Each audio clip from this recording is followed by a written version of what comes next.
नमस्कार, बहुत बहुत स्वागत है आप सभी का डीडी न्यूज के इस खास कार्यक्रम में। इस वक्त में मैं हूं निखिल सिंह और क्या है इस वक्त की बड़ी खबरें जिनके बारे में विस्तार से जानने समझने को लेकर आपके मन में जिज्ञासा है। क्या है इन खबरों के मायने, क्या है इनके पीछे का एजेंडा। अगले 1 घंटे में हम बात करेंगे कुछ ऐसी ही बड़ी खबरों की जिस पर चर्चा जरूरी है और इस चर्चा में जुड़ेंगे अपने संवाददाताओं से और विशेषज्ञ मेहमानों से भी।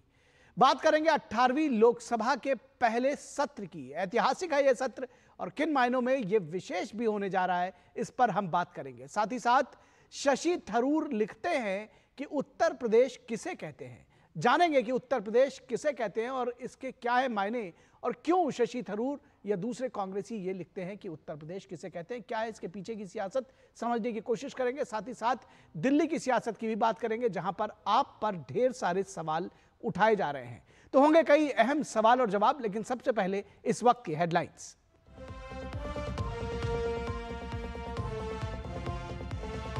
अठारहवीं लोकसभा के पहले सत्र का आगाज। प्रधानमंत्री नरेंद्र मोदी ने ली लोकसभा सदस्य के रूप में शपथ। सदन में हुआ पीएम का जोरदार स्वागत। नवनिर्वाचित सदस्यों के शपथ लेने का सिलसिला जारी।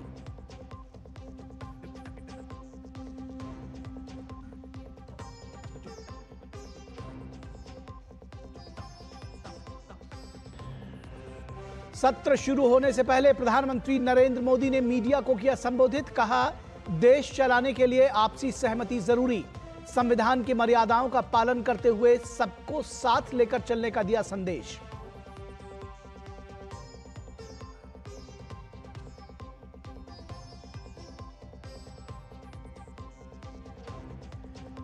परीक्षा सुधारों पर सुझाव देने और राष्ट्रीय परीक्षा एजेंसी यानी एनटीए के कामकाज की समीक्षा के लिए केंद्रीय शिक्षा मंत्रालय द्वारा गठित उच्च स्तरीय समिति की पहली बैठक आज।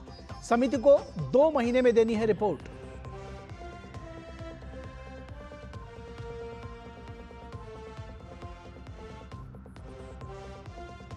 दिल्ली के मुख्यमंत्री अरविंद केजरीवाल को सुप्रीम कोर्ट से नहीं मिली राहत। जमानत पर हाई कोर्ट की रोक के खिलाफ याचिका पर हुई सुनवाई।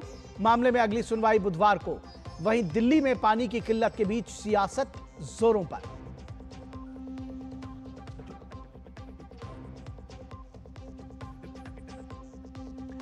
और तमिलनाडु शराब त्रासदी को लेकर लगातार घेरे में डीएमके सरकार। केंद्रीय मंत्री एल मुरुगन ने लगाया तमिलनाडु सरकार पर लापरवाही का आरोप। सीएम स्टालिन पर पीड़ितों की सुध न लेने का पर साधा निशाना।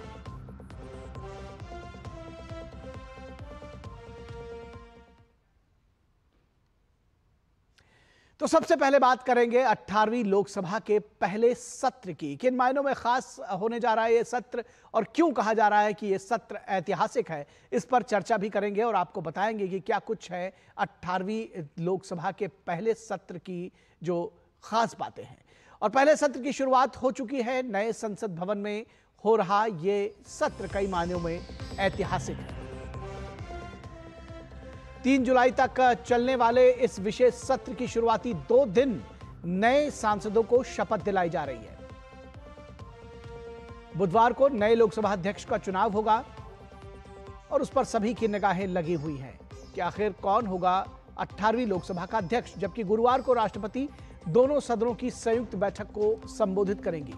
राष्ट्रपति द्रौपदी मुर्मू दोनों सदनों की संयुक्त बैठक को संबोधित करेंगी। प्रधानमंत्री मोदी ने सत्र की शुरुआत के साथ ही लोकसभा सदस्य के तौर पर शपथ ली। तो सबसे पहले प्रधानमंत्री ने शपथ ली। इससे पहले पीएम जब लोकसभा पहुंचे तो उनका सदन में जोरदार तरीके से स्वागत किया गया। सांसदों ने मेज थपथपा कर उनका स्वागत किया। पीएम के लोकसभा सदस्यता की शपथ लेने के बाद मोदी मंत्रिमंडल के सहयोगियों ने भी सांसद के तौर पर शपथ ली। सत्र शुरू होने से पहले प्रधानमंत्री नरेंद्र मोदी ने संसद भवन परिसर में पत्रकारों को संबोधित किया। पीएम ने नई लोकसभा के पहले सत्र के शुभारंभ को गौरवमय और वैभव का दिन बताया। प्रधानमंत्री ने लगातार तीसरी बार एनडीए को जनादेश देने के लिए देश का आभार जताया, लोगों का आभार जताया। पीएम ने विश्वास दिलाया कि सरकार देशवासियों के भरोसे पर खरी उतरेगी। पीएम ने यह भरोसा दिलाया देशवासियों को। प्रधानमंत्री ने आम सहमति के साथ आगे बढ़ने की बात भी कही। विपक्ष को कहा कि साथ मिलकर चलने की जरूरत है और आम सहमति के साथ आगे बढ़ने की बात कही।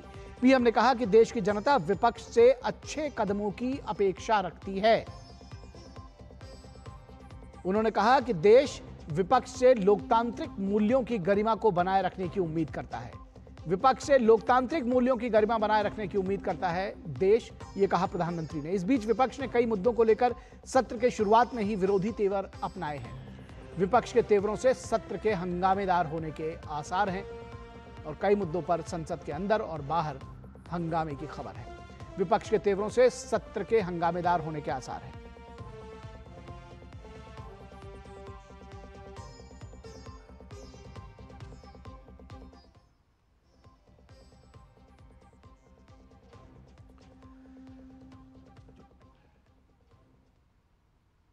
तो सत्र की शुरुआत से पहले प्रधानमंत्री नरेंद्र मोदी ने मीडिया को संबोधित किया और उन्होंने कहा कि संसदीय लोकतंत्र में आज का दिन गौरवमय है। पीएम ने सभी नवनिर्वाचित सांसदों का स्वागत करते हुए उन सबको शुभकामनाएं दी। पीएम ने क्या कुछ कहा, आइए आपको दिखाते हैं।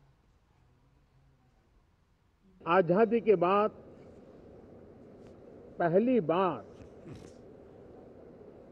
हमारी अपनी नई संसद में ये शपथ समारोह हो रहा है। अब तक ये प्रक्रिया पुराने सदन में हुआ करती थी। विश्व का सबसे बड़ा चुनाव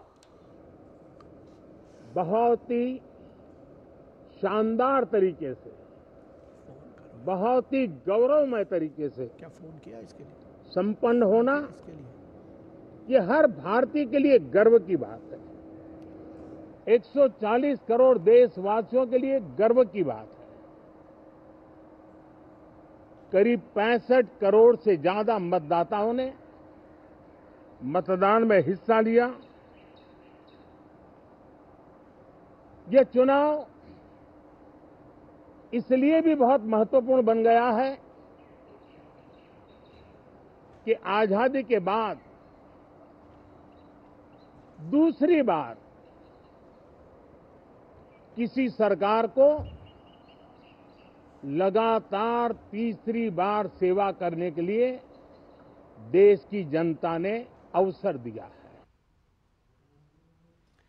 और इस अवसर पर प्रधानमंत्री ने आपातकाल का भी जिक्र किया और उसे भारतीय संसदीय इतिहास का सबसे काला धब्बा बताया। जो लोग भारत की लोकतांत्रिक परंपराओं पे निष्ठा रखते हैं, उनके लिए 25 जून न भूलने वाला दिवस है। कल 25 जून को भारत के लोकतंत्र में जो काला धब्बा लगा था, उसके 50 वर्ष हो रहे हैं। भारत की नई पीढ़ी इस बात को कभी नहीं भूलेगी कि भारत के संविधान को पूरी तरह नकार दिया गया था, देश को जेल खाना बना दिया गया था, लोकतंत्र को पूरी तरह दबोच दिया गया था। इमरजेंसी के ये 50 साल इस संकल्प के हैं कि हम गौरव के साथ हमारे संविधान की रक्षा करते हुए, भारत के लोकतंत्र लोकतांत्रिक परंपराओं की रक्षा करते हुए देशवासी संकल्प लेंगे कि भारत में फिर कभी कोई ऐसी हिम्मत नहीं करेगा जो 50 साल पहले की गई थी और लोकतंत्र पे काला धब्बा लगा दिया गया था। तो इस पूरी खबर पर बातचीत करने के लिए हमारे साथ हमारे संवाददाता ऋषि कुमार बने हुए हैं। ऋषि, किस तरह से सबसे पहले तो इस पहले सत्र का जो 18वीं लोकसभा का पहला सत्र, वो भी नए संसद भवन में, कितना ऐतिहासिक और कितना महत्वपूर्ण, किस तरह से इसको देखते हैं और क्या कुछ कार्रवाई अभी चल रही है, जो ताजा अद्यतन जानकारी है वो भी हमारे दर्शकों के साथ साझा करें।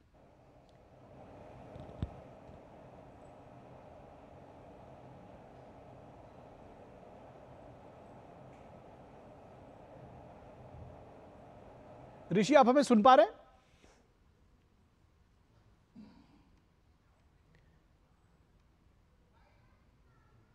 चलिए, ऋषि के साथ एक बार फिर से संपर्क करने की कोशिश करेंगे। फिलहाल रुकेंगे एक छोटे से ब्रेक के लिए, कहीं मत जाइएगा, जल्द हाजिर होंगे।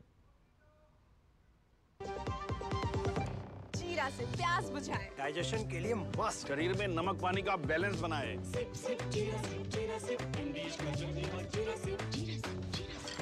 बात जब पीढ़ियों के लिए बनने वाले घर की हो तो जिम्मेदारी बड़ी हो जाती है। गैलेंट समझता है ये जिम्मेदारी। अब डबल एम रिब्स के साथ गैलेंट एडवांस टीएमटी रीबार, निर्माण का रियल हीरो। घुटना, कंधा या कमर, चाहे जैसा हो दर्द, डॉक्टर ऑर्थो आपको देता है दर्द से पूरी आजादी। ये कोई टेम्पररी पेन किलर नहीं, आयुर्वेदिक औषधि है। स्वागत है आपका ब्रेक के बाद, और हम चर्चा कर रहे हैं कि जो 18वीं लोकसभा के पहले सत्र का आगाज हो चुका है। सांसदों को जो है वो शपथ दिलाई जा रही, लोकसभा के जो नवनिर्वाचित सांसद हैं।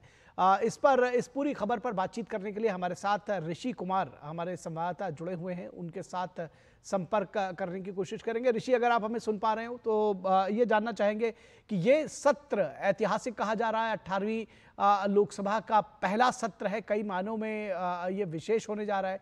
क्या कुछ खास है ये तो आप बताएं ही, साथ ही साथ संसद में अभी क्या कुछ हो रहा है इसके बारे में भी बताएं।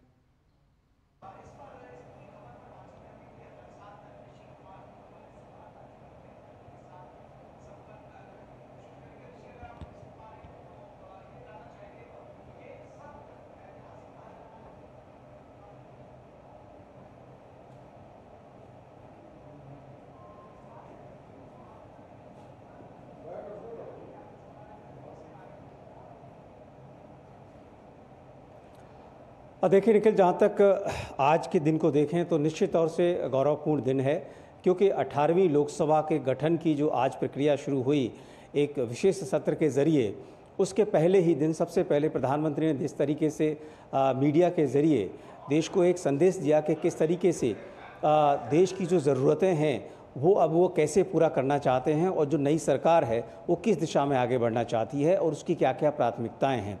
एक तो उन्होंने कहा कि ये बहुत बड़ी बात है कि देश से करोड़ों की संख्या में जो गरीबी रेखा से लोग जो बाहर हुए हैं पिछले 10 सालों में, वो बताता है कि हमारी जो प्राथमिकताएं हैं, हमारा जो कमिटमेंट है वो क्या है।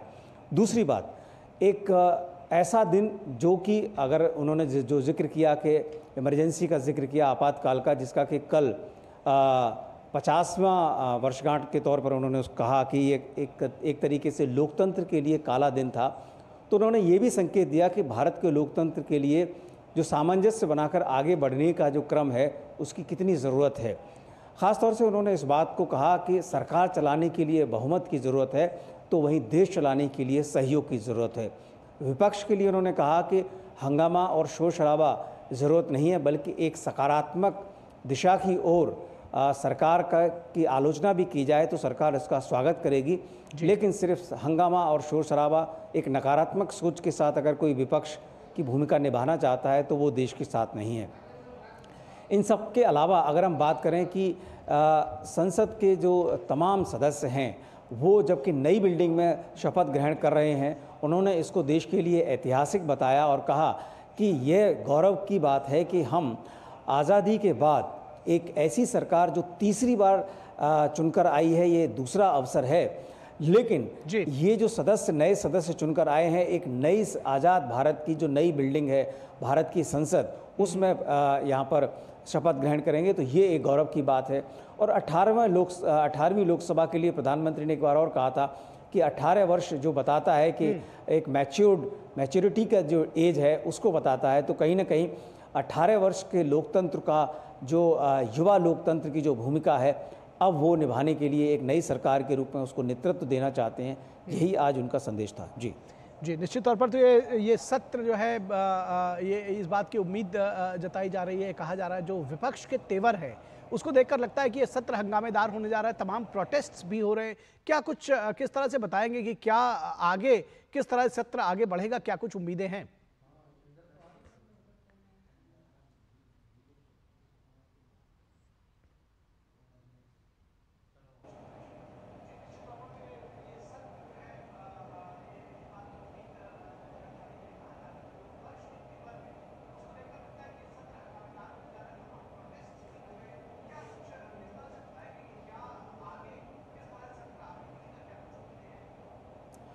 देखिए, जहाँ तक विपक्ष की अगर भूमिका की बात करें तो विपक्ष की भूमिका आज पहले दिन ही जिस तरीके से विपक्ष ने प्रदर्शन किया, ख़ास तौर से इस बार हमने देखा कि विपक्ष की जिस तरीके से सीटें बढ़ी हैं, उसके बाद विपक्ष ने अपने आप को एक नई भूमिका में लाने की कोशिश की है, जो कि इसी बात का संकेत प्रधानमंत्री ने भी दिया कि हंगामा और शोर शराबा की बजाय एक सकारात्मक विपक्ष अगर दिखेगा तो उससे देश आगे बढ़ेगा। हमने देखा कि तमाम सदस्य जब ट्रेजरी बेंचेस की तरफ से शपथ ग्रहण कर रहे थे तो बार बार सदन के अंदर और सदन के बाहर संविधान की जो कॉपी है वो बार बार दिखाई गई और नारेबाजी भी की गई। मुझे लगता है कि विपक्ष इस बार अति उत्साह में ज़्यादा दिखता है, तो ऐसी परिस्थिति में वो किस तरीके की भूमिका यहाँ पर संसद के बाहर और संसद के अंदर दिखा पाएगा, ये तो देश की जनता देखेगी ही। लेकिन निश्चित तौर से विपक्ष की जो इस बार मंशा है कि जो बढ़ी हुई सीटों के आधार पर अगर कोई वो कंक्लूजन ड्रॉ करना चाहे और उसके आधार पर सदन को चलाने की कोशिश करेगा, तो निश्चित तौर से इसमें जो हमारे लोकतंत्र की जो खूबी है कि मिलकर काम करने की, उसमें बाधाएं ज़रूर पड़ेंगी। जी निश्चित तौर पर तो ये देखने की बात होगी कि किस तरह से सत्र आगे बढ़ेगा। बहुत शुक्रिया इस तमाम बातचीत और जानकारी के लिए ऋषि कुमार। और यहां रुकेंगे एक छोटे से ब्रेक के लिए। ब्रेक के बाद जब वापस लौटेंगे तो जानेंगे कि आखिर शशि थरूर ने क्यों लिखा कि उत्तर प्रदेश किसे कहते हैं और सही मायने में उत्तर प्रदेश कहते किसे हैं। अब तक टेस्टी राजमा बनाना नहीं आया। बिना MDH राजमा मसाला के टेस्टी राजमा कैसे बनेगा? MDH राजमा मसाला। क्या स्वादिष्ट राजमा बनाए। ये डाउट बहुत ही अमेजिंग चीज है, काम आसान कर देती है।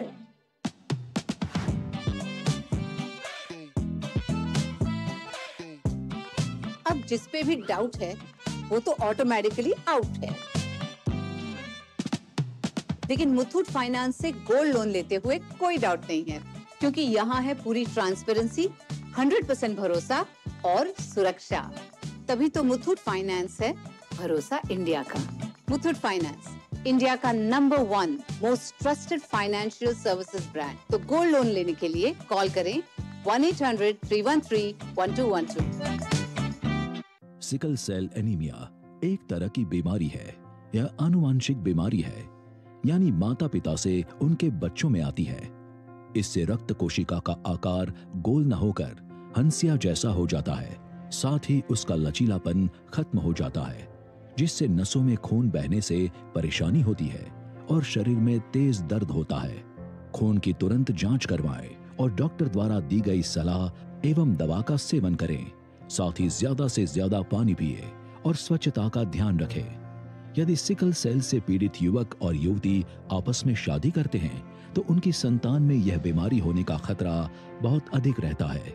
इसलिए शादी से पहले लड़का और लड़की के खून की जांच जरूर करवाएं, ताकि इस बीमारी को आने वाली पीढ़ी में फैलने से रोका जा सके। आइए सिकल सेल एनीमिया बीमारी को जानें और इसे रोकें।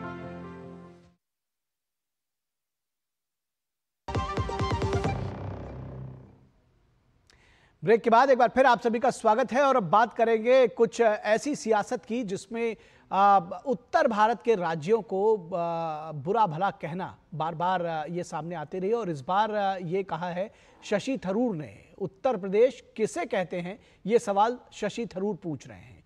24 करोड़ की आबादी वाले देश के सबसे बड़े राज्य उत्तर प्रदेश का मतलब सांसद शशि थरूर कुछ इस तरह बताते हैं।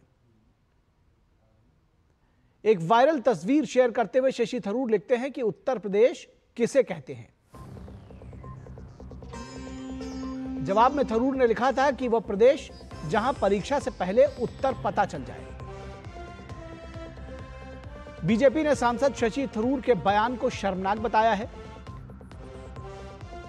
और बीजेपी लगातार इस बात को लेकर हमलावर है। उनके एक्स पोस्ट की निंदा करते हुए बीजेपी की तरफ से कहा गया है कि यह यूपी के लोगों का अपमान है। केंद्रीय मंत्री जितिन प्रसाद ने भी यूपी को लेकर की गई टिप्पणियों को निंदनीय बताया है और जितिन प्रसाद भी कांग्रेस पर हमलावर हैं। प्रसाद ने कहा कि यूपी के लोगों को स्टीरियोटाइप करके नीचा दिखाना मजाक का विषय नहीं हो सकता है। नीट यूजी पेपर लीक मामले को लेकर विपक्ष आक्रामक है। सरकार को घेरने के लिए वे इसे एक मौके के तौर पर देख रहे हैं। यूपी के मंत्री AK शर्मा भी कांग्रेस पर हमलावर हुए हैं इस पूरे मुद्दे को लेकर के। अरविंद कुमार शर्मा भी कांग्रेस के ऊपर उन्होंने निशाना साधा है। शर्मा ने कहा है कि अपने नेता के चुनाव जीतते ही उत्तर प्रदेश को हमेशा की तरह अपमानित करना शुरू कर दिया कांग्रेस ने। बीमारू राज्य के दर्जे से ऊपर उठकर यूपी आज इन्वेस्टर्स की पहली पसंद बन गया है। इंफ्रास्ट्रक्चर और कानून व्यवस्था के मामले में यूपी नंबर 1 बना हुआ है। पेपर लीक मामले में यूपी ने किसी भी राज्य के अपेक्षा सख्त कानून बनाए हैं, जहां बुलडोजर चलना भी तय है। नए कानून में पेपर लीक कराने वाले और सॉल्वर गैंग के लोगों के खिलाफ 1 करोड़ रुपए से भी ज्यादा जुर्माने का प्रावधान है। नीट पेपर लीक मामले में केंद्र सरकार ने कई सख्त कदम उठाए हैं। एनटीए प्रमुख को हटा दिया है। सीबीआई ने आज से पूरी जांच अपने हाथ में ले ली है और इंटर स्टेट गैंग के खिलाफ कार्रवाई भी शुरू हो चुकी है। एनटीए के कामकाज की समीक्षा के लिए 7 सदस्यीय कमेटी का गठन किया गया है। इस बीच सुप्रीम कोर्ट ने नीट यूजी मामले में एक और याचिका पर सुनवाई की है। नीट यूजी मामले में सुप्रीम कोर्ट ने, और सुप्रीम कोर्ट ने कहा है कि इसमें कोई जल्दबाजी नहीं है, जांच को आगे बढ़ने दे। मामले की सुनवाई 8 जुलाई को होगी, जो तय समय पर कहा गया था। मेडिकल टेस्ट में धांधली, भ्रष्टाचार और पक्षपात रोकने के लिए एनटीए की केंद्रीय योजना लाई गई थी। इसका फायदा सबसे ज्यादा गरीब और मेधावी छात्रों को हुआ है। इस योजना का, जो एनटीए के जरिए टेस्ट होते हैं, उसका सबसे ज्यादा फायदा गरीब और मेधावी छात्रों को हुआ है। प्राइवेट कॉलेज में मोटे पैसे की मांग और लीक वर्षों से समस्या बनी हुई थी। जाहिर है इस व्यवस्था को और दुरुस्त करने की जरूरत है, लेकिन सुधार पर ही सवाल उठाना गलत होगा।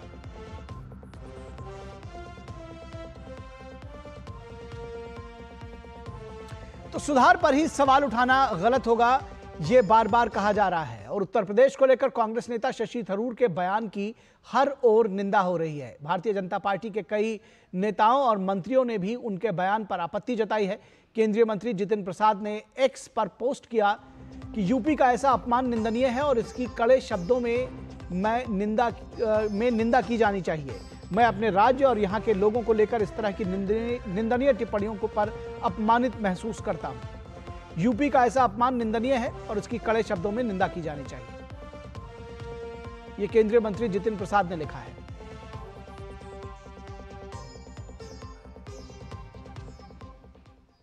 इसके अलावा मुख्तार अब्बास नकवी बीजेपी के वरिष्ठ नेता, उन्होंने भी शशि थरूर को आड़े हाथों लिया। क्या कुछ कहा, आइए आपको सुनाते हैं। देखिए, मुझे लगता है कि आप किसी स्टेट को इस तरह से टारगेट करेंगे और देश के सबसे बड़े राज्य को, तो ये उस राज्य की सरकार का अपमान नहीं है, बल्कि उस राज्य के करोड़ों लोगों का अपमान है। इस तरह की चीज़ों से बचना चाहिए। और इस तरह की चीज़ों में कुछ लोग तो जो है वो प्रोफेशनल हो गए हैं, उसमें थरूर साहब भी शामिल हैं। और कांग्रेस के साथ मिलकर चुनाव लड़ने वाली समाजवादी पार्टी के सांसद अफजाल अंसारी ने भी शशि थरूर के बयान की निंदा की है। जो लोग उत्तर प्रदेश का मजाक उड़ा रहे हैं, उन लोगों को मुंह की खानी पड़ेगी। और इस पूरी खबर पर बातचीत करने के लिए हमारे साथ 3 खास मेहमान जुड़े हुए हैं। उनसे आपका तारुफ करा दें और इस चर्चा को आगे बढ़ाएंगे। हमारे साथ बीजेपी के प्रवक्ता राजेश चौधरी जुड़े हुए हैं। बहुत स्वागत है राजेश चौधरी जी। हमारे साथ प्रियंका गुप्ता जी जुड़ी हुई हैं, कांग्रेस की प्रवक्ता हैं। प्रियंका जी बहुत स्वागत है। और हमारे कंसल्टिंग एडिटर विनोद मिश्रा जुड़े हुए हैं। विनोद जी बहुत स्वागत है। विनोद जी, अगर आपके साथ इस चर्चा की शुरुआत करना चाहें और ये चाहें कि आप ओपनिंग कमेंट्स दें इस लिहाज से भी कि किसी राज्य में अगर कोई गतिविधि, अनैतिक गतिविधि, किसी भी तरह का कोई कार्य होता है तो पूरी राज्य की जनता को लेबल करना, ये किस तरह की राजनीति है, क्या हासिल होने जा रहा है इससे? निखिल, जैसे कि अपनी रिपोर्ट में बता रहे थे, तो शशि थरूर साहब शायद यूपी को वो 10 साल पहले का ही बीमारू उत्तर प्रदेश मान रहे हैं। जैसा कि उनको ये लग रहा है कि उत्तर भारत के जो राज्य बीमारू राज्य का दर्जा पाया हुआ था, उसमें यूपी, बिहार और छत्तीसगढ़ इस तरह के कई राज्य थे, तो शायद वो वही उसी दौर में हैं। वो इस दौर के यूपी को उन्होंने देखा नहीं है। इस दौर के यूपी को अगर वो देखते, वहाँ के इंफ्रास्ट्रक्चर, वहाँ के एजुकेशन, वहाँ के लॉ एंड ऑर्डर, तो शायद इस तरह का भद्दा मजाक नहीं करते। लेकिन सबसे इम्पॉर्टेंट है कि जो ये मजाक करने की स्थिति में आए हैं, कम से कम शशि थरूर साहब और उनके जरा से लोग, तो एक सवाल तो मेरे मन में ज़रूर ये बार बार उठता है कि आखिर ये नीट के एग्जाम को लेके जो ये बवाल है, लीक के मामले में ये विरोध तो सही है, लेकिन हम लोग भूल जाते हैं कि ये एक तरह का एक बड़ा रिफॉर्मेशन था एनटीए। रिफॉर्मेशन मैं इसलिए कह सकता हूं कि जब हम लोग आज से कुछ साल पहले तक ये देख रहे थे कि देश के अलग अलग राज्यों के इस तरह के टेस्ट जब मेडिकल के होते थे तो हम लोग, हमारे बच्चे सारे फॉर्म भरते थे, फिर अलग अलग सेंटर में दौड़ दौड़ के जाते थे। कभी कर्नाटक जा रहा है, कभी आंध्र जा रहा है, कभी एमपी जा रहा है, कहीं वहाँ जा रहा है। जो वैकेंसी जहाँ जहाँ टेस्ट का आता था मेडिकल कॉलेजों का, वो दौड़ते थे।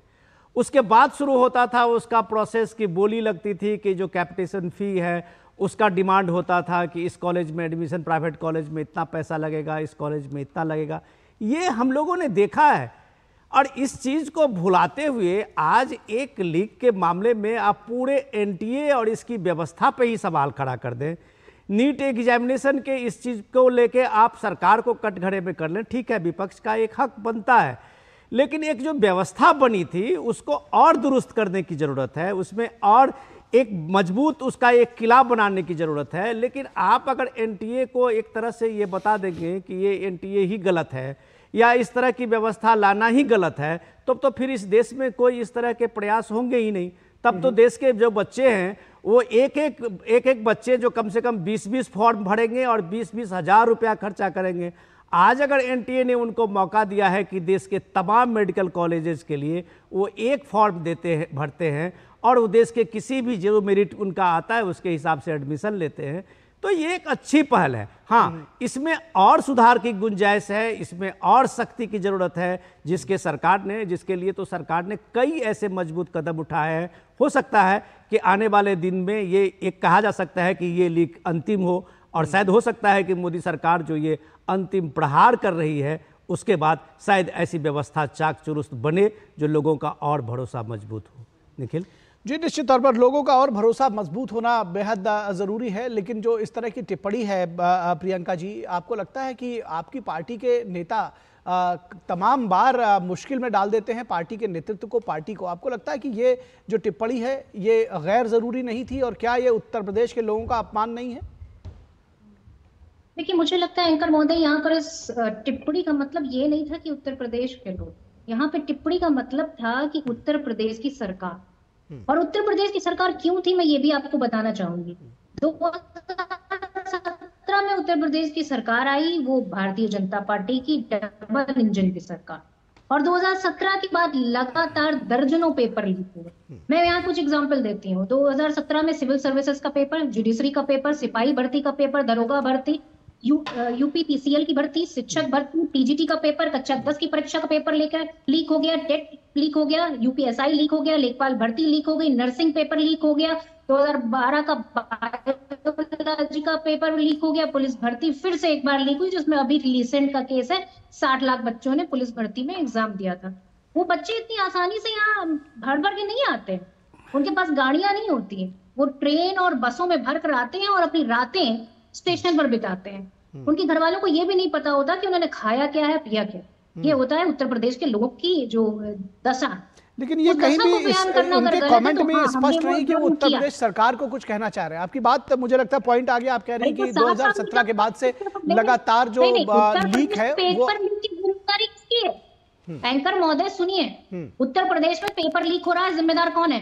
और समझदार को इतना इशारा काफी है। इधर उधर दूसरों के कंधों पे बंदूक रखने की, चलाने की आदत बंद करिए सरकार। नहीं, ये उत्तर प्रदेश किसे कहते हैं जहां जिसका उत्तर पहले ही मिल जाए, तो इसमें ये कैसे कि सरकार को कहा गया? सीधा मतलब तो यही है कि उत्तर प्रदेश, ये मतलब आप निकाल रही ना, क्योंकि आपके लोगों ने लिखा है। मैं इस पर राजेश चौधरी, और जहां तक जो पेपर लीक का सवाल है इस पर जवाब राजेश चौधरी देंगे। लेकिन ऐसा नहीं था कि 2017 से पहले लीक नहीं होता था। मैं उसको डिफेंड नहीं कर रहा जो उसके बाद से लीक हुए हैं, लेकिन लीक पहले भी होता था।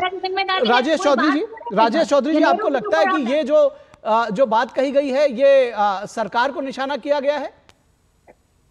देखिए, मुझे लगता है कि शशि थरूर जी मानसिक रूप से विक्षिप्त हो गए।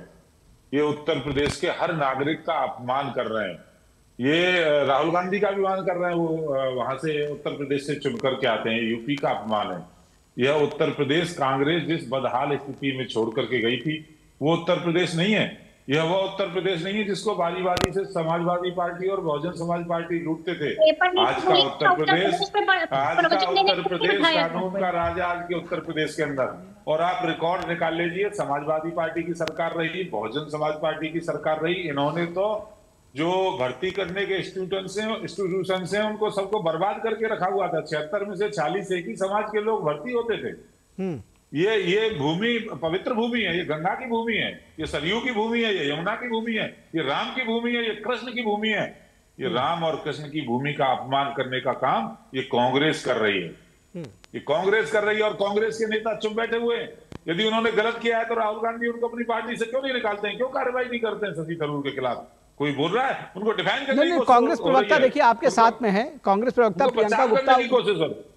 प्रियंका गुप्ता तो कह रही है कि ये दरअसल सरकार पर हमला है। हो चुका है, उत्तर लिखा है, उत्तर प्रदेश नाम लिखा है, सरकार नहीं लिखा। आपने उनका यदि ट्वीट कहीं पढ़ा हो, उस ट्वीट में कहीं दूर दूर तक सरकार के खिलाफ कुछ नहीं लिखा है, उत्तर प्रदेश के निवासियों के खिलाफ। प्रियंका जी आपका ही सवाल पूछा मैंने, सुन ले जी। उस ट्वीट में कहीं सरकार शब्द प्रयोग नहीं किया, न किसी मंत्री का नाम लिखा है, न मुख्यमंत्री का नाम लिखा है, उत्तर प्रदेश लिखा है। भाई उत्तर प्रदेश का अपमान कर रहे हैं आप, आंखों में धूल झोंकने का काम कर रही है समाजवादी कांग्रेस की प्रवक्ता। ठीक है, ये बताइए प्रियंका जी, ये भी समझना चाहेंगे ये जो नीट की परीक्षा है, जो दरअसल जो ये पूरा विवाद है, इसको क्यों नहीं पॉजिटिवली हल करने की कोशिश की जाती है? कम से कम एनटीए का गठन किया गया, कुछ चीजें जैसा कि अभी विनोद जी कह रहे थे कि चीजों को ठीक करने की कोशिश की गई। ऐसा नहीं है कि 2017 से पहले पर्चे लीक नहीं होते थे या इसके पहले जो धांधली थी वो नहीं होती थी। धांधली पहले भी होती थी, अब भी हो रही है, तो क्यों नहीं सिस्टम को ठीक करने के साथ खड़े हों?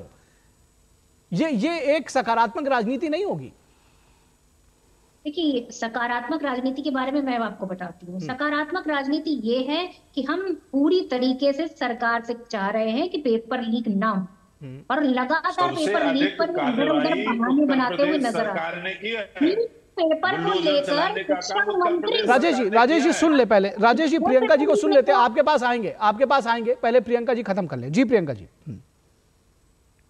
भाई नीट के पेपर में सफाई कौन दे रहा था? इस देश के शिक्षा मंत्री सफाई दे रहे थे। एनटीए पे सफाई कौन दे रहा था? शिक्षा मंत्री सफाई दे रहे थे। उसके बाद क्यों हटा दिया एनटीए के जो वो है डीजी है? इसलिए हटाया ना कि कहीं ना कोई गड़बड़ थी। जब पूरी तरीके से पूरा देश पूरी तरीके से अगेंस्ट हो गया भारतीय जनता पार्टी के, तब जाकर इन्होंने कार्रवाई की है, वरना यहाँ पे हाथ धरे बैठे हुए लोग हैं, ये सुनने वाले नहीं है। 45 साल की सबसे ज्यादा बेरोजगारी अब है। 18 से 35 वर्ष के युवा 60% हैं इस देश में, और वो बेरोजगार है 100 में से 80 लोग, पर इनको दिखाई नहीं देता। इनसे पूछिए, क्या युवा जो ऋण लेते हैं अपनी एजुकेशन के लिए, क्या उनकी माफी करेंगे? ये उद्योगपतियों का तो ये खूब माफ करते घूम रहे हैं। हमारे तो मैनिफेस्टो में था, लेकिन भारतीय जनता पार्टी इस पर नहीं बोलेगी। प्रवचन देने को दे दीजिए, उत्तर प्रदेश में बड़ी बड़ी बातें करेंगे। ठीक है, लेकिन ये भी सच है, आप जिस तरह से बता रही है, वैसे तो ये राजेश चौधरी बताएंगे, लेकिन जिस तरह से आप बता रही हैं कि इसके पहले बिल्कुल रामराज था और अब चीजें खराब हो गई हैं। इसके पहले सभी लोगों को नौकरियां मिली हुई थी, सब लोग बंगले में रहते थे, ऐसा तो नहीं था, और कम से कम उत्तर प्रदेश ने एक कड़ी कार्रवाई करने की कोशिश की है। राजेश जी नहीं, सुनिए, मैं इसका जवाब देती हूँ आपको। तो सबसे अधिक तो समाजवादी पार्टी के शासन में हुआ, ये उनके गलवैया करने का काम कर रही है कांग्रेस। ने किस तरह से पासा पलट दिया, अशोक गहलोत बड़ी तरह से हार गए। तो कांग्रेस को ये लगता है कि ये इसमें एक बड़ा मौका है जिसमें हम मोदी सरकार को कटघरे में खड़ा कर सकते हैं।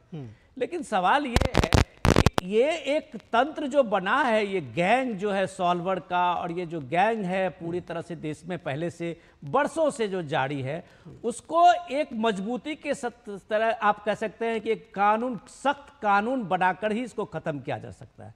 जो कानून पेपर लीक के अगेंस्ट में गवर्नमेंट ऑफ इंडिया का भी अभी कुछ दिन पहले ही एग्जीक्यूट हुआ है, वो कानून जो है, आप अभी यूपी की बात जो कहते हैं, कभी प्रियंका जी बता रही थी कि सरकार को हमने किया, मैडम वहां पे तो आप पेपर लीक में बाबा का बुलडोजर चलना तय हो गया है कि पेपर लीक में पकड़े गए आदमी को 1 करोड़ का जुर्माना के साथ साथ बाबा का बुलडोजर भी चलेगा। तो वो सख्त कानून बनाने के लिए जब सरकार वहां तैयार है तो शायद उसको एक मौका देनी चाहिए। और रही बात दूसरी कि सुप्रीम कोर्ट में लगातार आज भी एक याचिका आई थी उसी नीट यूजी को लेके, और सुप्रीम कोर्ट ने कहा कि इतनी जल्दी क्यों है, जांच हो रही है। सीबीआई ने आज केस फाइल किया है बिहार में, जो इंटर स्टेट गैंग है, जो कोशिशें हैं जिस स्तर पे इसको सरकार को ये करना चाहिए उस स्तर पे सारी कोशिशें हो रही है। अब सारी कोशिशों को एक सेकंड में आके धता बता देंगे तो फिर इस देश का सिस्टम, इस देश की संवैधानिक संस्थाएं जो कर रही है, आप सब पे सवाल उठाइए। सिर्फ पार्लियामेंट में आप अगर एक संविधान का एक कॉपी ले लेके अगर ये कह देंगे कि संविधान खतरे में है, तो माफ कीजिए, देश कम से कम इस बात के लिए तो देश को अभी सोचना पड़ेगा कि प्राइम मिनिस्टर मोदी जो 50 साल पहले के संविधान खतरे में बता रहे थे, या फिर आप जो संविधान खतरे का वो ये बना के संविधान कॉपी लेके घूम रहे हैं, वो संविधान खतरे में है, ये देश को पता है। ठीक है, तो संविधान खतरे की बात आपने कही है, तो कांग्रेस अध्यक्ष मल्लिकार्जुन खड़गे की एक बाइट भी हमारे पास है, हम उसको चाहेंगे अपने दर्शकों को सुनवाएं और उसके बाद इस चर्चा को आगे बढ़ाएं। मल्लिकार्जुन खड़गे ने क्या कुछ कहा, आइए आपको सुनाते हैं। 100 बार यही बात बोलेंगे और इमरजेंसी के 50 साल हो रहे बोले तो तुम इमरजेंसी से without declaring emergency you are doing it. इसीलिए हर बार वही बात बोल के आप कितने दिन ऐसा ही अपनी हुकूमत करना चाहते हैं। तो सवाल ये भी उठता है कि क्या संविधान वाकई खतरे में है, और जिस संविधान का जिक्र प्रधानमंत्री नरेंद्र मोदी कर रहे थे कि 50 साल पहले वो खतरे में था, तो ये और जो सवाल अभी विनोद मिश्रा जी ने उठाया, प्रियंका जी आपके पास आ रहे हैं कि इसको लेकर के जब हम बार बार कहते हैं कि सकारात्मक राजनीति और एक मौका कम से कम सिस्टम को दुरुस्त करने के लिए देना चाहिए, क्योंकि इस बात को आप भी इनकार नहीं करेंगे कि ऐसा नहीं था कि 2017 से पहले सारी व्यवस्थाएं बिल्कुल चुस्त दुरुस्त थी, उसके पहले कोई पेपर लीक नहीं होता था, कभी भी सॉल्वर गैंग ये तो पहले भी एग्जिस्ट करते थे। हो सकता है किसी के राज में, किसी के समय में कम ज्यादा हो सकता है, मैं उससे इनकार नहीं कर रहा हूं, लेकिन कम से कम इन पर नकेल कसने की जरूरत है। छात्रों का जो भविष्य है उसको कम से कम ये जो पूरा है, जैसा कि विनोद जी ने कहा, इसको मौके की तरह देखना, इस पर सियासत करना, ये और सुप्रीम कोर्ट भी कह रहा है कि भाई इतनी जल्दी किस बात की है, तो क्यों जल्दी लगी है कांग्रेस को या जो विपक्षी गठबंधन है उसको? देखिए, विपक्ष का काम होता है कि वो जनता के मुद्दों को उठाए। इससे पहले ऐसा तो है नहीं कि भारतीय जनता पार्टी 2014 के पहले के पकौड़े तलती थी। क्या विपक्ष की कभी कोई भूमिका नहीं निभाई भारतीय जनता पार्टी ने? तो इस तरह की बातें तो हमें सजेशन नहीं। और रही बात प्रयास की और सकारात्मकता की, तो हम सकारात्मक सवाल उनसे ये पूछते हैं कि 30 लाख पद जो खाली पड़े वो क्यों नहीं भरते। हम पूछते हैं कि सरकारी नौकरियां क्यों बंद करके प्राइवेटाइजेशन की तरफ बढ़ते चले जा रहे हैं। तो इसके लिए कुछ वक्त देंगी, इसके लिए कुछ वक्त देंगे कि सरकार बने हुए अभी देखिए ना, पहला सत्र तो अभी शुरू भी नहीं हुआ। नौकरी करने जाएगा तो क्या सवाल नहीं पूछा जाएगा कि उसको अपने देश में जो है? नहीं, इसीलिए तो बार बार कहा जा रहा है कि ये ऐसा लगता है कि जैसे आप मौके ढूंढ रहे हैं। इसीलिए प्रियंका जी ये सवाल उठाया जा रहा है कि ऐसा लगता है कि मौके ढूंढे जा रहे हैं। किसको देने जाएंगे? प्रियंका जी सुनिए, तो सवाल इसीलिए तो कहा जा रहा है कि कम से कम कुछ वक्त तो देती, 2-4 महीने बीतते, तब आप कहती कि जी 30 लाख भर्तियों पर कुछ नहीं किया। आपने तो अभी देखिए सत्र का पहला दिन है आज, 10 साल आपको केंद्र में हो गए और उत्तर प्रदेश की जनता ने आपका जो हाल तो नई सरकार बनी, कम से कम कुछ मौका तो दीजिए। उत्तर प्रदेश की जनता ने आपको आधे पे समेट दिया है, उसके बाद भी अगर आपके तो उसी जनता का अपमान भी तो कर रहे हैं आपके लोग, उसी जनता का अपमान भी तो कर रहे हैं। सवाल दरअसल वहीं से शुरू हुआ था। राजेश जी कुछ कहना चाह रहे हैं। जी राजेश जी। करेंगे तो सरकार हार की बौखलाहट है, इनको जनता के मुद्दों से मतलब नहीं है। जैसे एक भूखा भेड़िया किसी पे भी शिकार करता है, तो ऐसे ये सत्ता के भूखे भेड़िए गिद्ध की तरह घूम रहे हैं कि सत्ता कैसे भी हत्या ले, और जनता जानती है। नहीं, थोड़ी सी शालीन शब्दों का इस्तेमाल करें। मैं इसको बहुत वो नहीं करूंगा। 99 पर रह गई है ये, इनकी हार की बौखलाहट है, उसको छुपाने के लिए ये अनर्गल प्रलाप करने का काम करते हैं। नहीं, एक दूसरे के ऊपर ना बोले, एक दूसरे के ऊपर ना बोले। प्रियंका जी सुन लीजिए पहले, प्रियंका जी सुन लीजिए, और राजेश जी मैं चाहूंगा कि ठीक है ये असंसदीय हो सकता है ना हो, लेकिन फिर भी डिबेट बहुत अच्छे मोड में चल रही है, तो थोड़ा शालीन शब्दों का प्रयोग करें। अपनी बात को एक बार फिर से आप कहें। जी नहीं, शालीन शब्दों का प्रयोग ये इनकी हार की बौखलाहट है सत्ता के प्रति जो लगाव। सुनिए तो प्रियंका जी, उनको सुन तो लीजिए। प्रियंका जी सुन तो लीजिए, वो बोल रहे हैं, बीच में लगातार बार बार बोल रही हैं। प्रियंका जी सुन लीजिए। हार की बौखलाहट है, ये सत्ता के भूखे हैं। बिल में सही शब्द प्रयोग कर रहा हूं। कांग्रेस सत्ता के बिन जिंदगी नहीं रह सकती है। राजस्थान के अंदर एक भी एग्जाम नहीं पास करा पाए थे ये, उसमें नहीं बोलेंगी ये। ठीक कहा था भाई साहब ने, विनोद मिश्रा जी ने, वो अनशन तो इन्हीं की पार्टी कर रही थी, उस पर नहीं बोलेंगे एक बार भी। सरकार ही पूरी चली गई और जहां पेपर लीक हुआ है वहां हमने सख्त कार्रवाई की है, कानूनी कार्रवाई की है, कठोर कानून बनाने का काम भी उत्तर प्रदेश की सरकार ने किया है। और किसी भी तरह कोई कोताही युवाओं के भविष्य के बारे में हम बर्दाश्त नहीं करेंगे। सरकार का ये संकल्प है, नया कानून बनाएंगे, पारदर्शी व्यवस्था खड़ी करेंगे और जो प्रतिभाशाली लोग हैं वो आगे आए और अच्छे पदों पर जाएं, इस बात की व्यवस्था सरकार करेगी। आने वाले समय में आप देखेंगे। इजराइल भेजेंगे, आप देश में पलायन करवाएंगे, मजबूरी में लोगों को बाहर जाना पड़ेगा, यही है आपकी सरकार, यही राहुल गांधी थाईलैंड जाएंगे, राहुल गांधी मसाज कराने थाईलैंड जाएंगे। चलिए अब ये सब बातें नहीं करेंगे, हम विनोद मिश्रा के पास आएंगे, क्योंकि ये देखिए दरअसल जो बात में देखिए प्रियंका जी और राजेश जी, मैं दोनों लोगों को चाहूंगा 1 मिनट के लिए सुन ले। मैं चाहूंगा दोनों लोग 1 मिनट के लिए सुन ले, प्रियंका जी आप भी और राजेश जी भी सुनिए। अरे सुनिए, अब सुनिए, आप लोग कहाँ के मुद्दों को कहाँ ले जा रहे हैं। और देखिए इसके पहले क्या पलायन नहीं था देश में, इसके पहले क्या बेरोजगारी नहीं थी देश में, इसके पहले क्या पेपर जो थे वो लीक नहीं होते थे, लेकिन आप लोगों ने इसको एक मुद्दा बनाया। विनोद मिश्रा जी आपके पास आना चाहूंगा। देश को लूटने का काम ठीक है, ठीक है, अब चलिए इस तरह से एक दूसरे के ऊपर मत बोलिए। ठीक है, ठीक है, आपका हम लोगों ने बहुत देर से सुना और मैं आप ही के बात को आगे अपना पासपोर्ट लेकर आइए और दिखाइए। अरे सुन तो लीजिए, आप ही की बात को आगे, आप दूसरों को सुनती नहीं मैडम। मैं राजेश जी की बात नहीं कह रहा हूं, मैं आप ही की बात को आगे बढ़ाता हूं कि आपने जो अपने मैनिफेस्टो की बात कर रहे हैं कि 30 लाख की नौकरी क्यों नहीं मिल रही है, ये सारी चीजें तुरंत क्यों नहीं दुरुस्त हो रही है, तब तो ये देश को आप जिस मुहाने पे ले गए थे संविधान खतरे के नाम पे, जो खटाखट इकोनॉमी का, तो अब 8,500 के लिए तो सारे कांग्रेस ऑफिस के सामने में लोग खड़े हुए हैं। तो क्या ये सरकार हर जाना बढ़े? आपका घोषणा किया हुआ है कि हम 5 जून से आपको 8,500 आपके अकाउंट में आएंगे, बेरोजगारों को इतना पैसा मिलेंगे। तो ये सब आपने जो किया है, क्या इसकी भरपाई भी यही सरकार कर दे? सवाल ये नहीं है सरकार का। आज का जो निखिल आपसे पूछ रहे थे कि ये पहला दिन है, 18वीं लोकसभा के पहला दिन में आप जिस तरह का प्रदर्शन कर रहे हैं, संविधान की कॉपी को लेके और दिखा रहे हैं कि संविधान खतरे में है। अरे इस संविधान खतरे के नाम पे तो आपने सीटें बटोर ली, इसके बाद आप जब ये बातें करते रहेंगे तो कैसे ये देश की जनता इस बात को विश्वास करे? तब कैसे नहीं इस देश को ये प्राइम मिनिस्टर मोदी याद दिलाएं कि 50 साल पहले कौन सा संविधान रह गया था इस देश में। तो समझने की कम से कम एक बात हम लोग कोशिश करें। नैरेटिव देने से काम नहीं चलेगा। जो पीएम मोदी आज कह रहे थे कि ये संसद है, यहाँ बहस करने की अगर स्वच्छ अपने एक सकारात्मक रूप से विपक्ष की जो भूमिका है उसमें अगर बहस हो तो शायद देश के लिए बेहतर होगा।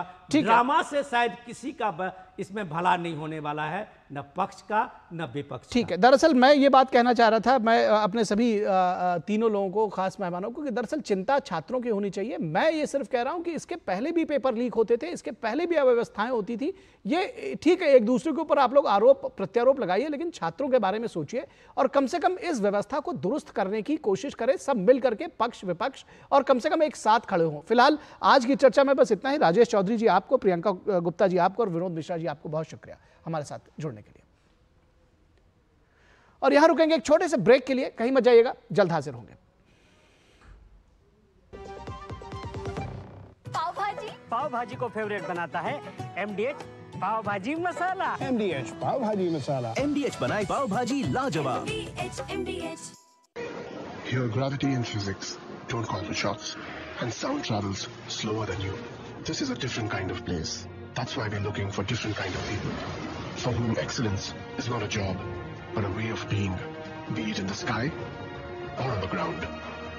We are looking for an invincible team of invincible people. People who are a cut above. Join the Indian Air Force to be a cut above.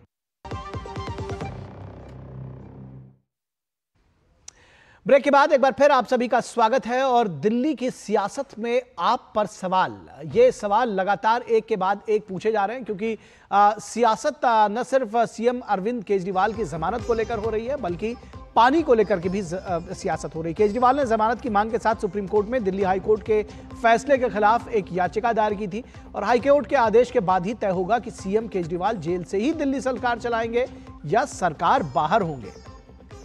उधर दिल्ली में पानी को लेकर संकट बरकरार है। विपक्ष जहां केजरीवाल सरकार को नकारा साबित करने पर तुली हुई है, वहीं मंत्री आतिशी सत्याग्रह के जरिए दिल्ली वालों को पानी लाने का आश्वासन दे रही है। वो कह रही हैं कि हम सत्याग्रह करेंगे और उसके जरिए पानी लेकर आएंगे दिल्ली के लोगों के लिए। अब तो इंडिया गठबंधन के साथ ही कांग्रेस पार्टी भी पानी के मुद्दे पर दिल्ली सरकार को घेर रही है। कांग्रेस नेता आरोप लगा रहे हैं कि जल संकट से लोगों को राहत देने के बजाय जल मंत्री खुद धरने पर बैठ गई हैं। यह कांग्रेस का आरोप है। कांग्रेस का सवाल यह भी है कि जब सरकार ही धरने पर है तो निदान कैसे होगा।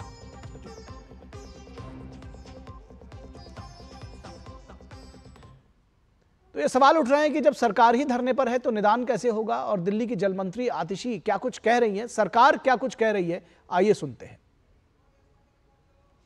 मेरा ये अनिश्चितकालीन अनशन तब तक जारी रहेगा जब तक इन 28 लाख दिल्ली वालों की प्यास नहीं बुझ जाती है, जब तक हरियाणा सरकार इन 28 लाख दिल्ली वालों का पानी नहीं छोड़ती।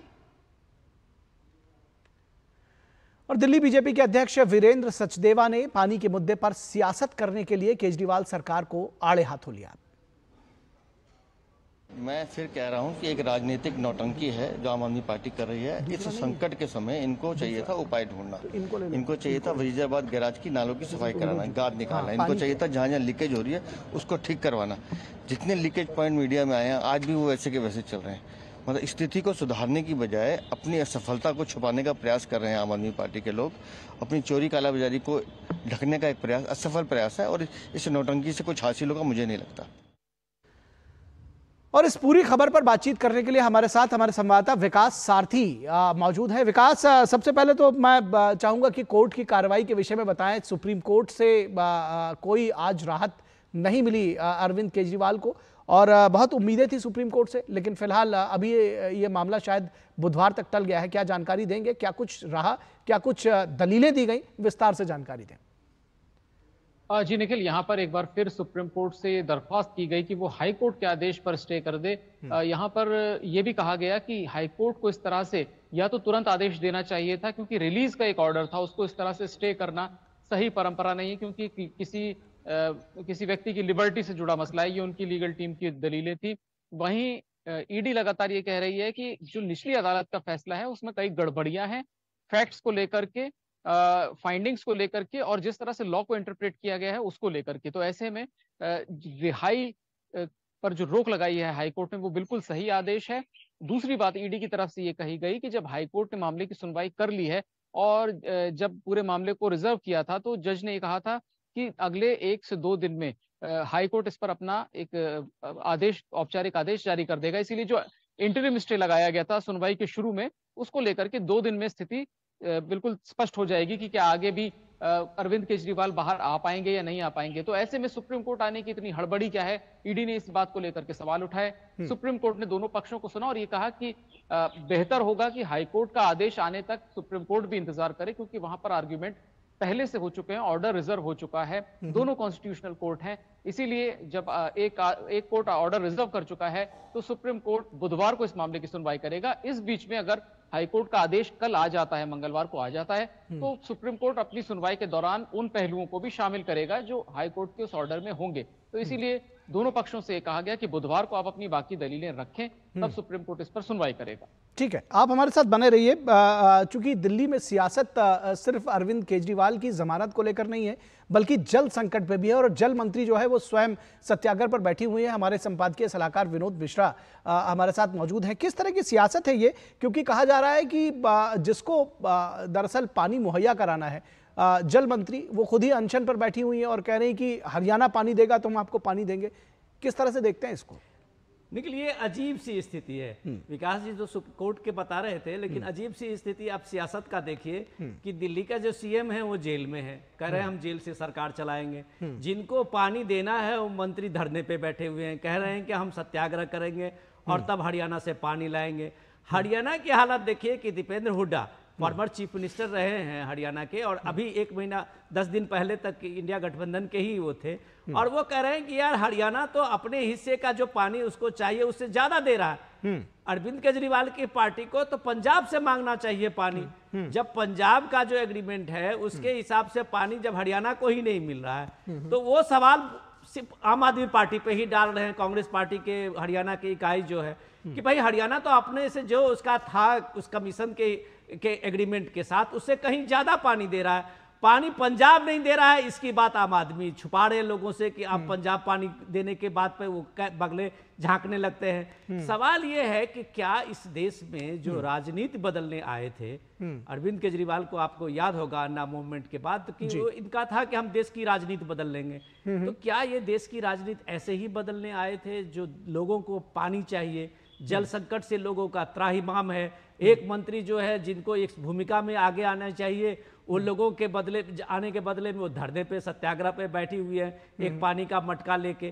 तो सवाल है कि क्या ये देश में सिर्फ ड्रामा चलेगा या हकीकत में एक बात और समझना चाहेंगे, इस पूरी सियासत के पीछे कहीं ध्यान खींचने की भी सियासत या जो इंटरनल टसल है आगे निकलने की, कहीं वो भी है विनोद जी, उसको भी देख रहे हैं? सिंपल सी बात है कि आप ये देखिए कि जैसे मानसून का अभी एक आहट हो गई है, बारिश होने लगेगी, 5-10 दिन के बाद आप देखिएगा कि जैसे ही वाटर लेवल बारिश शुरू होगी, वाटर लेवल भी बढ़ेगा, जल के लिए थोड़ी सी एक राहत होगी, तो लोगों में अपने आप जो है इस जल संकट के बारे में जो त्राहिमाम मचा हुआ है खत्म हो जाएगा। तब तक ये जो चिलपाव है उसको एक अलग मुहाने पे लेने के लिए वो सत्याग्रह पे बैठी हुई है। तो ये बहुत मीडिया कवरेज के लिए टैक्टफुल इतना दूसरी कोई पार्टी नहीं है।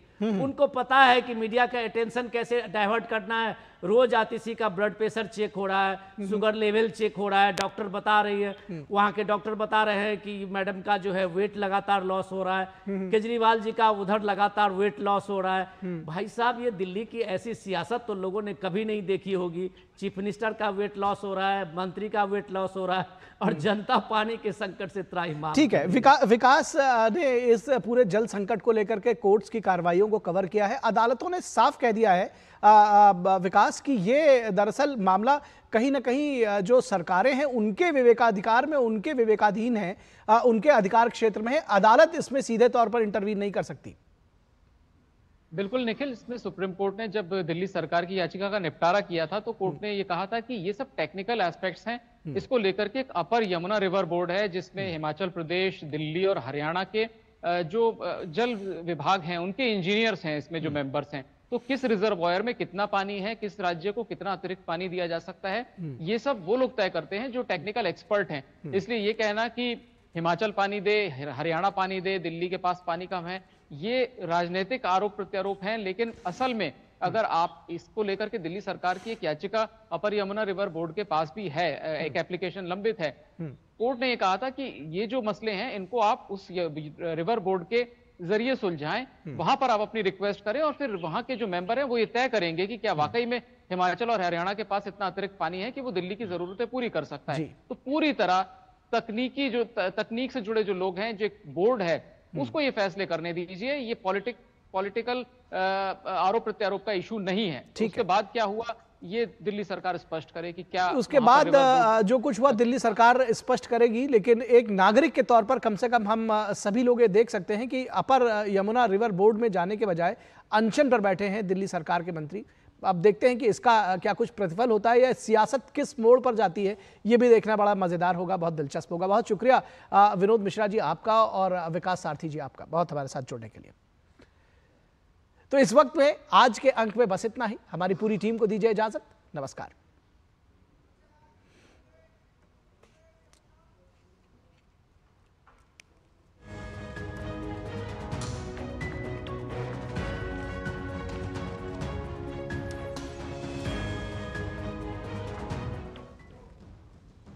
मैडम आ जाओ, सारी सीटें खाली कर दो।